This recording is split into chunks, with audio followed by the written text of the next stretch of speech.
Hello everyone. तो कैसे हैं आप सब। चलिए हम लोग लूसेंट हिस्ट्री को माइंड मैप से कंप्लीट कर रहे हैं। इसमें आज हमारा टॉपिक होने वाला है प्रागैतिहासिक काल। और इस सिंगल टॉपिक से यूपी टेट, सी टेट और हमारे जो पीएससी एग्जाम्स होते हैं, सारे जो वनडे एग्जाम्स हैं एसएससी वगैरह के, सब में क्वेश्चन पूछा गया है। टॉप 15 जो प्रीवियस ईयर क्वेश्चन है वो भी इसमें हम सॉल्व कराएंगे। तो आपको पता चलेगा कि कैसे जो प्रीवियस ईयर है उसमें हमारे इस टॉपिक से क्वेश्चंस पूछे गए हैं। तो चलिए स्टार्ट करते हैं आज का टॉपिक। सबसे पहले तो हम लोग इतिहास के काल विभाजन की बात करेंगे। तो हम जब इतिहास का विभाजन करते हैं तो उसको 3 भागों में डिवाइड करके पढ़ते हैं। सबसे पहला जो काल है वो है हमारा प्रागैतिहासिक काल अर्थात प्री हिस्ट्री। और ये ऐसा काल है जब ना घटनाओं का कोई लिखित साक्ष्य नहीं मिलता है, अर्थात मानवों के द्वारा कुछ लिखा नहीं गया है। हमें इस टाइम पीरियड को जानने समझने के लिए कुछ लिखा पढ़ा नहीं मिलता है। बस खुदाई से जो वस्तुएं प्राप्त होती हैं हम उन्हीं के आधार पर मान लेते हैं कि हाँ, उस समय जो मानव है वो इस तरह से सरवाइव कर रहा था। दूसरा हमारा जो काल आता है वो आता है प्रोटो हिस्टोरिक एरा अर्थात आद्य ऐतिहासिक काल। और ये ऐसा काल है जब लेखन कला तो मौजूद थी, यानी कि उस टाइम पीरियड के हमें लिखे हुए साक्ष्य मिले हैं लेकिन हम और आप उसको पढ़ नहीं पाए हैं। फॉर एग्जाम्पल हम सबको पता है सिंधु घाटी सभ्यता। और वहीं तीसरा जो काल विभाजन हम लोग करते हैं वो हिस्टोरिक एरा अर्थात हिस्ट्री। और ये ऐसा टाइम पीरियड है जब मानवों के द्वारा लिखे गए मतलब प्रमाण भी मिलते हैं हमको, और इसके साथ साथ हम लोगों ने उसको पढ़ना और समझना भी स्टार्ट कर दिया। ठीक है, तो टोटल हम लोग इतिहास को 3 भागों में डिवाइड करके पढ़ते हैं, प्रागैतिहासिक, आद्य ऐतिहासिक और ऐतिहासिक। ठीक है, तो ये तीनों पॉइंट्स याद आया कि नहीं, मतलब समझ के रखिए, बहुत महत्वपूर्ण है।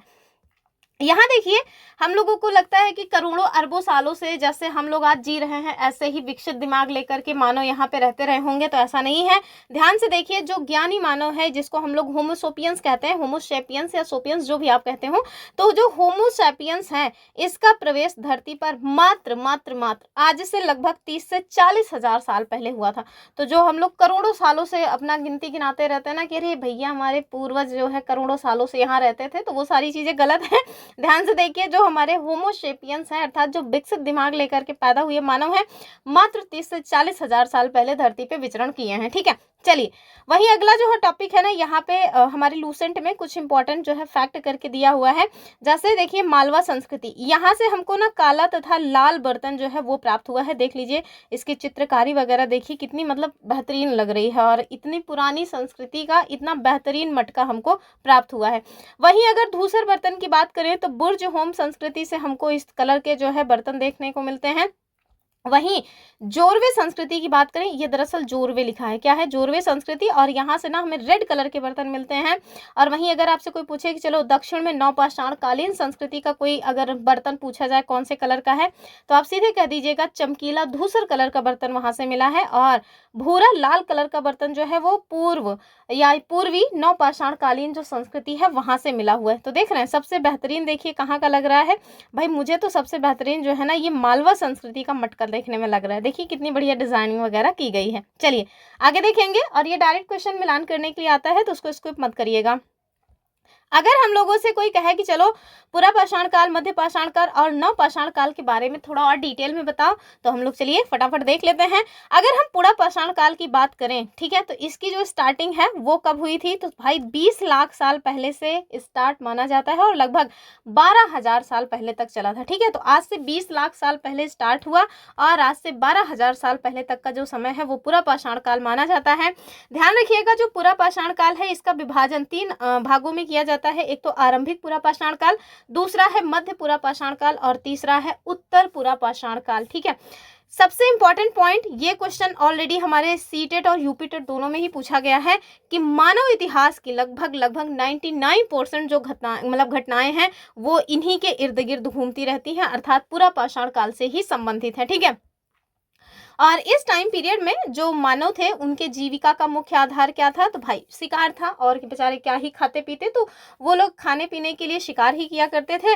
मनोरंजन के रूप में भी उस समय इंस्टा व्हाट्सअप ये सब नहीं था, तो शिकार ही किया करते थे। दूसरा जो काल है उसकी अगर हम बात करें तो ये है हमारा मध्य पाषाण काल। कौन सा है? मध्य पाषाण काल। और इसका जो टाइम पीरियड है माना जाता है कि आज से 12,000 साल पहले स्टार्ट होकर के 10,000 साल पहले तक का जो समय है वो मध्य पाषाण काल माना जाता है। क्या रही है इसकी विशेषता? तो इस टाइम पीरियड में हमारी धरती पे बहुत सारे चेंजेस आते हैं। ठीक है, क्या आते हैं? बहुत सारे चेंजेस आते हैं। और इस टाइम पीरियड में जो हथियार औजार बनाए जा रहे थे उनको माइक्रोलिथ कहा जाता था। क्या कहते थे? माइक्रोलिथ। क्यों? क्योंकि ये थोड़ा मतलब कि छोटे पत्थर के बनाए जा रहे थे, मतलब बहुत भारी भरकम नहीं थे। इनकी जो आकृति यानी साइज थी वो छोटे हो गए थे। और अगर बनावट की बात करें तो जो हड्डियां हैं और जो लकड़ियां हैं उनके मुट्ठे वाले हंसिया और आरी बनाई जाती थी। आज भी आप देखिए हम लोगों के यहाँ जो आरी या फिर हंसिया वगैरह है उसमें या तो प्लास्टिक का या लकड़ी का मुट्ठा लगा रहता है। उससे क्या होता है कि मतलब पकड़ने में आसानी होती है, वरना लोहे का ही या पत्थर का ही बना हुआ है, उसी को आप पकड़ करके और उसी से काटेंगे पीटेंगे तो फिर हाथ में चोट लग सकती है।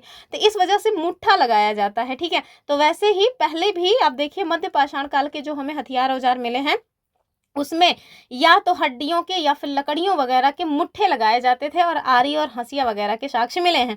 वहीं आप देखिए नवपाषाण काल की हम बात करें तो इसकी शुरुआत लगभग आज से 10,000 साल पहले मानी जाती है। ठीक है, चलिए, तो तीनों कालों के बारे में आपको पता होना चाहिए कि अगर हम लोग इतिहास की बात करते हैं तो पुरा पाषाण काल, मध्य पाषाण काल और नवपाषाण काल हमें पता होना चाहिए।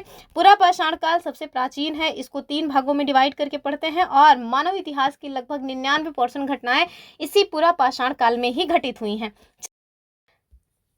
तो देखिए अगर हम लोग काल और महत्वपूर्ण जो टाइमलाइन है उसकी बात करें तो सबसे पहले आप देखिए कि जो मध्य पाषाण काल है उसको स्टार्टिंग कब से कब तक माना जाता है? तो माना जाता है कि आज से लगभग 12,000 साल पहले स्टार्ट हुआ और 10,000 साल तक की ये जो घटना है वो हमें देखने को मिलती है। और जो ह्यूमन है ना, ह्यूमन जो बस्ती है उसके साक्ष्य हमको मिलने लगते हैं 12,000 वर्ष पहले की, अर्थात ह्यूमन जो है वो बसने की प्रक्रिया अब स्टार्ट कर चुका है। उसके बाद देखिए आपको नवपाषाण काल का अगर आरंभ माना जाए कि भाई कब से इसका आरंभ है, तो जब मध्य पाषाण काल का समापन होगा तभी तो जो नवपाषाण काल है वो स्टार्ट होगा। तो मान लिया जाता है कि लगभग आज से 10,000 साल पहले जो नवपाषाण काल है वो स्टार्ट हुआ। लेकिन अगर आपसे कोई पूछे कि भारत में जो नवपाषाण कालीन सभ्यता है उसकी स्टार्टिंग कब से मानी जाती है, तो आज से मतलब कि अगर हम अभी की बात करें तो 4000 ईसा पूर्व की घटना है, अर्थात आज से 6000 साल पहले की ये घटना है। कब की है? 6000 साल पहले की जो घटना है उसमें हमें देखने को मिलेगा कि भारत में नवपाषाण कालीन जो सभ्यता है उसका प्रारंभ हमको देखने को मिलता है। और अगर उसको ईसा पूर्व की बात करें तो भाई ये 4000 ईसा पूर्व की घटना है। ठीक है, वहीं अगर हमसे कोई पूछे कि चलो बताओ जो मेहरगढ़ है वहां पे बस्तियों का आरंभ जो है वो हमें कब देखने को मिलता है, तो लगभग आज से 8000 साल पहले मेहरगढ़ में जो बस्ती है वो बसना स्टार्ट हो गई थी। ठीक है, वहीं अगर हम आगे देखें कि इस टॉपिक से कितने क्वेश्चंस पूछे गए हैं हमारे एग्जाम में, तो पहला क्वेश्चन है कि आग का आविष्कार किस काल में हुआ था? क्या ये मध्य पाषाण काल है, नवपाषाण काल, पुरा पाषाण काल या फिर ताम्र पाषाण काल?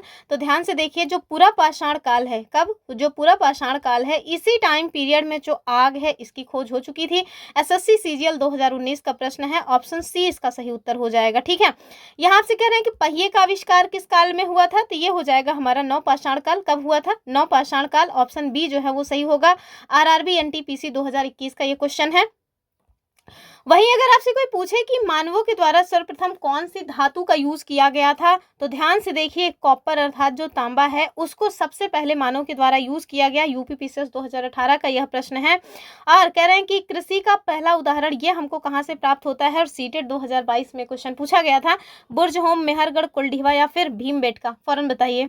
तो ये हो जाएगा हमारा मेहरगढ़। क्या हो जाएगा? मेहरगढ़, ऑप्शन जो बी है वो।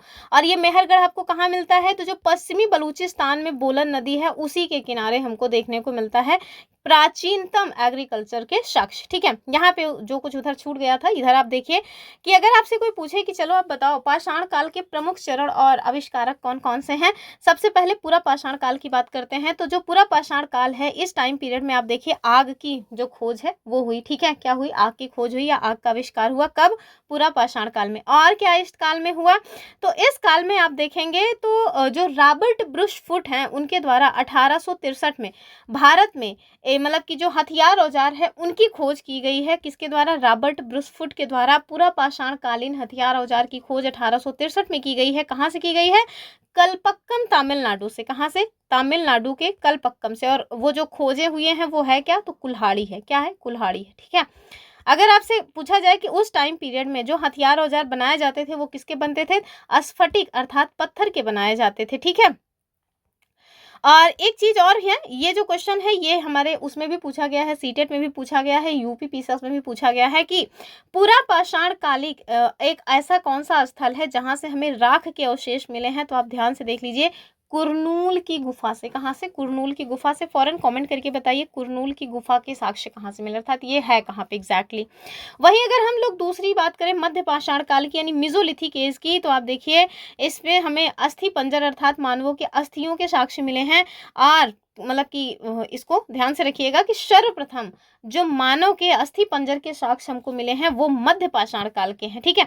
वहीं जो अगर हम बात करें कि इस टाइम पीरियड में जो हथियार औजार बनाए जाते थे उनको माइक्रोलिथ्स कहा जाता था। 1867 में C.L. कार्लाइल द्वारा विंध्यन क्षेत्र से माइक्रोलिथ्स की खोज की गई है। और ऐसे ऐसे ही जो फैक्ट्स हैं एकदम चुटुर मुटुर टाइप के, यही सारे फैक्ट्स आजकल हमारे एग्जाम में पूछ करके दिमाग को एकदम दही करके रखे हुए हैं, ठीक है। तो ध्यान से देखिए, लघु पाषाण उपकरण अर्थात माइक्रोलिथ्स ये 1867 में C.L. कार्लाइल के द्वारा विंध्यन क्षेत्र से खोजे गए। वहीं अगर हम नवपाषाण की बात करें तो यहाँ पे हमें पहिए के जो आविष्कार हैं वो देखने को मिलते हैं। मनुष्य में स्थायी निवास की जो मतलब की प्रक्रिया है वो स्टार्ट हो गई, ठीक है। चलिए आगे देखिए, अगर आपसे कोई पूछे चलो बताओ जो मानव है उसके द्वारा सर्वप्रथम एग्रीकल्चर या मतलब की जो पशु वगैरह है वो कौन से पाले गए, कब इनका जो है हमें साक्ष्य मिलता है।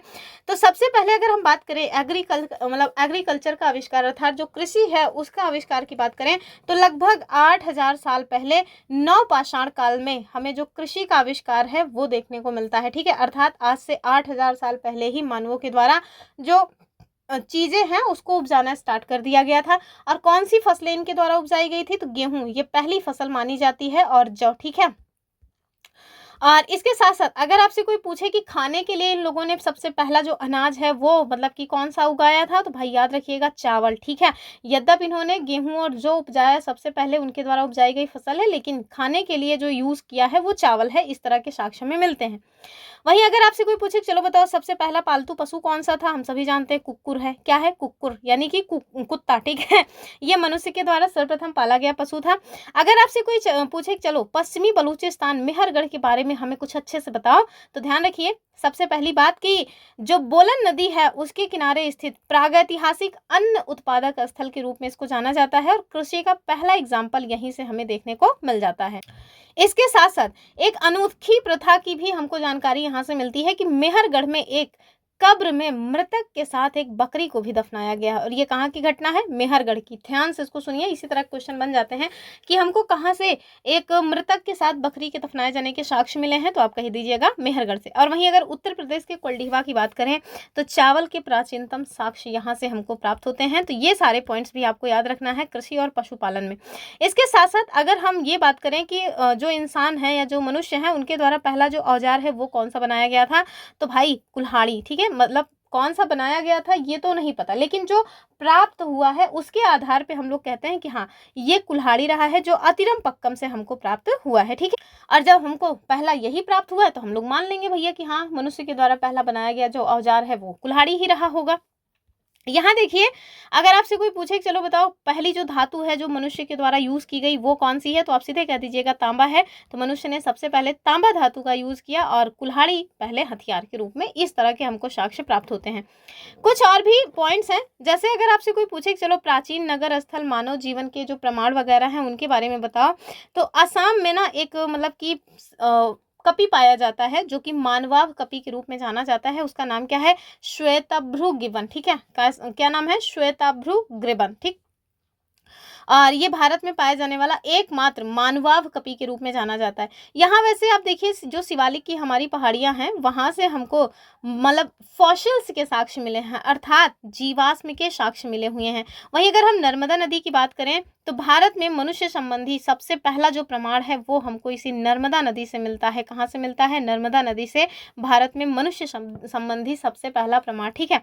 इसके साथ साथ आपको ये भी पता होना चाहिए कि जो हमारा प्राचीन नगर है और उसके बारे में अगर हम बात करें तो भारत का सबसे प्राचीन नगर है क्या? सिंधी मतलब कि जिसको हम लोग मृतकों का टीला कहते हैं, नाम है उसका मोहनजोदड़ो। क्या नाम है? मोहनजोदड़ो। मूवी भी बन चुकी है मोहनजोदारो, ठीक है।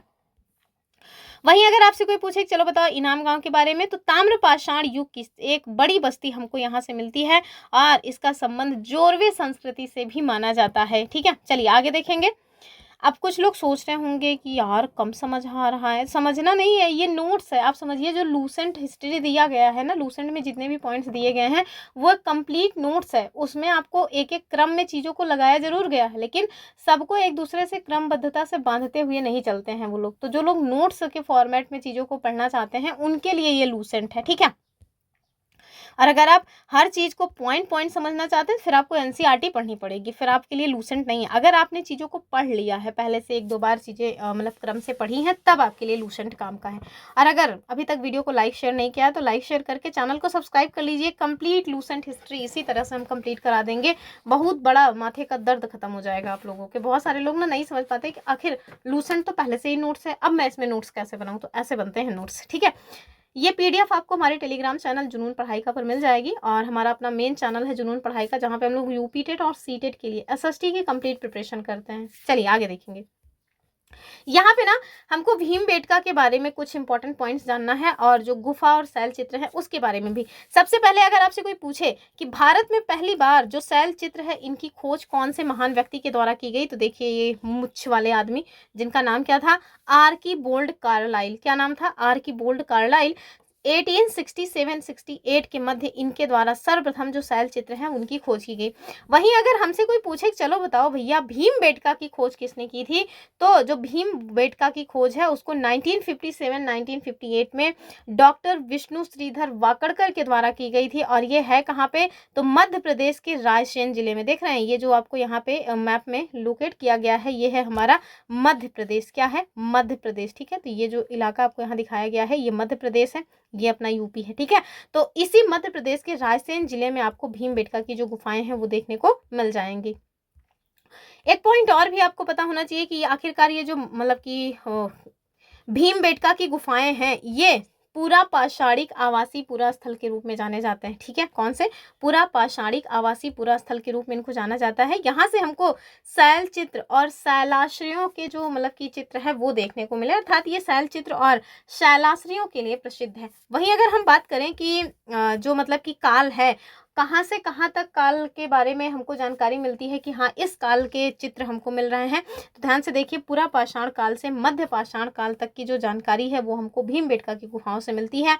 भारतीय उपमहाद्वीप में प्राचीनतम मानव जीवन के जो चिन्ह है वो भी हमको भीमबेटका की ही गुफाओं से प्राप्त होते हैं। ठीक है, अब ये इतना इंपॉर्टेंट है तो जाहिर सी बात है भाई इसकी इंपॉर्टेंस को ध्यान में रखते हुए क्या किया गया, अगस्त 1990 में भारतीय पुरातत्व सर्वेक्षण एएसआई भोपाल मंडल के द्वारा इसको राष्ट्रीय महत्व का स्थल घोषित किया गया। और वहीं आगे चल करके जुलाई 2003 में यूनेस्को के द्वारा इसको विश्व धरोहर स्थल की सूची में शामिल किया गया।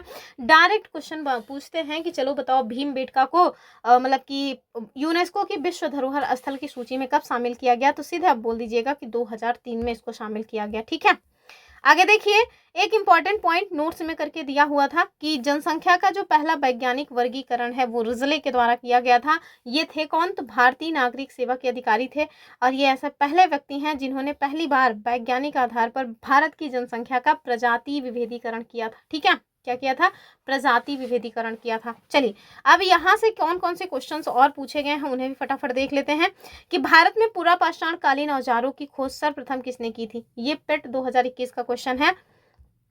पूरा पाषाण कालीन औजारों की बात हो रही है तो हो जाएंगे हमारे रॉबर्ट ब्रुसफुट। इन्होंने अतिरमपक्कम से जो हमारा कुल्हाड़ी है उसकी खोज की थी। क्या की थी, कुल्हाड़ी की खोज की थी। ऑप्शन बी जो है वो सही हो जाएगा। ठीक है, फिर देखिए भीमबेटका की गुफाएं किसके लिए प्रसिद्ध है, क्या ये बौद्ध मूर्तियों के लिए, या फिर सोन नदी के उद्गम के लिए, शैल चित्र के लिए, या खनिज के लिए। हम सबको बताएं भाई ये शैल चित्र के लिए जो है बहुत ज्यादा फेमस है।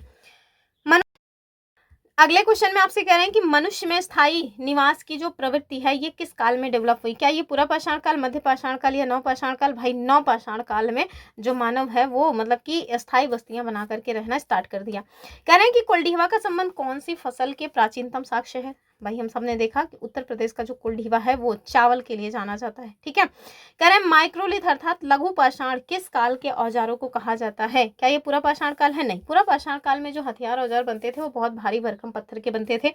मध्य पाषाण काल, नवपाषाण काल, या ताम्र पाषाण काल। नवपाषाण काल ना होकर के हो जाएगा ये मध्य पाषाण काल। ठीक है, फिर देखिए सिंधी भाषा में मोहनजोदड़ो का शाब्दिक अर्थ क्या होता है? मृतकों का टीला होता है। क्या होता है? मृतकों का टीला, ऑप्शन बी। अगला क्वेश्चन है कि मानव इतिहास की 99% जो कहानी है वो कौन से काल के दौरान घटित हुई है? और ये टीजीटी एसएसटी 2021 का क्वेश्चन है। इसके साथ साथ हमारा जो सीटेट का एग्जाम है वहां भी पूछा गया है। पूरा पाषाण काल, मध्य पाषाण काल या नव पाषाण काल या आद्य ऐतिहासिक काल? तो हम सबको पता है भैया पूरा पाषाण काल, जिसको हम लोग 3 कालों में डिवाइड करके पढ़ते हैं। उसी टाइम पीरियड में मानव इतिहास की, मानव सभ्यता की डेवलपमेंट की 99% जो घटनाएं हैं वो घट गई थी, ऑप्शन ए। ठीक है। फिर देखिए भारत में शैल चित्रों की खोज सर्वप्रथम किसने की थी? तो वो उसी की बात कर रहे हैं कि सबसे पहले जो शैल चित्र है किसने खोजा था? हमने देखा था आर्कीबोल्ड कार्लाइल, एक मूंछ वाले व्यक्ति को, ऑप्शन बी सही हो जाएगा। ठीक है। भीमबेटका क्षेत्र की खोज वर्ष 1957-58 में किसके द्वारा की गई थी? यूजीसी नेट 2019 का क्वेश्चन है और हम सबको पता है डॉक्टर विष्णु श्रीधर वाकड़कर के द्वारा ये खोज की गई थी। आगे देखिए कह रहे हैं कि मानव के द्वारा सर्वप्रथम प्रयुक्त अनाज कौन सा था? प्रयुक्त अनाज खाने में या फिर उगाने में? भाई उगाने में होगा तो दूसरा उत्तर होगा, और खाने यानी प्रयुक्त होने करने की बात होगी तो दूसरा होगा।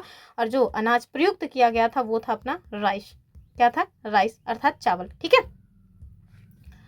लास्ट क्वेश्चन आपकी स्क्रीन पे है कि मानव मतलब भारत में मानव संबंधी सबसे पहला प्रमाण हमको कहाँ से मिलता है? पुलिस कांस्टेबल 2021 का क्वेश्चन है ये। शिवालिक की पहाड़ियों में, नर्मदा घाटी में, गंगा नदी में या फिर नीलगिरी की पहाड़ियों में? बताइए। अब अभी हम लोगों ने देखा था कि नर्मदा घाटी में मानव संबंधी जो सबसे पहला प्रमाण है वो हमको मिलता है, ऑप्शन बी जो है वो सही हो जाएगा। ठीक है। और मध्य प्रदेश की नर्मदा घाटी में। तो बस यही था, ज्यादा कुछ नहीं था। और ये ना एकदम शॉर्ट फॉर्मेट है चीज़ों को देखने का, रिकॉल करने का। तो जो लोग भी लूसेंट हिस्ट्री को बहुत इत्मीनान से, बहुत शॉर्ट में पढ़ना चाह रहे हैं, समझना चाह रहे हैं, उनके लिए ये क्लासेस बहुत हेल्पफुल होने वाली हैं। और हर एक एग्जाम में, भारत देश के भीतर कोई भी एग्जाम हो, सब में लूसेंट हिस्ट्री काम आती है। तो चलिए अगले वीडियो में मिलेंगे। अगर आप लोगों को कंटेंट पसंद आ रहा है तो लाइक, शेयर एंड चैनल को सब्सक्राइब करना मत भूलिए। अपने मित्रों को ज़्यादा से ज़्यादा शेयर करिए जो लोग भी लूसेंट हिस्ट्री को पढ़ना चाह रहे हैं, समझना चाह रहे हैं। तो चलिए फिर मिलते हैं, तब तक के लिए नमस्कार एंड जय हिंद। और अगर आप यूपी टेट या सीटेट की कंप्लीट प्रिपरेशन करना चाह रहे हैं एसएसटी सब्जेक्ट की, तो हमारा खुद का चैनल जुनून पढ़ाई का, उसको सब्सक्राइब करना मत भूलिएगा।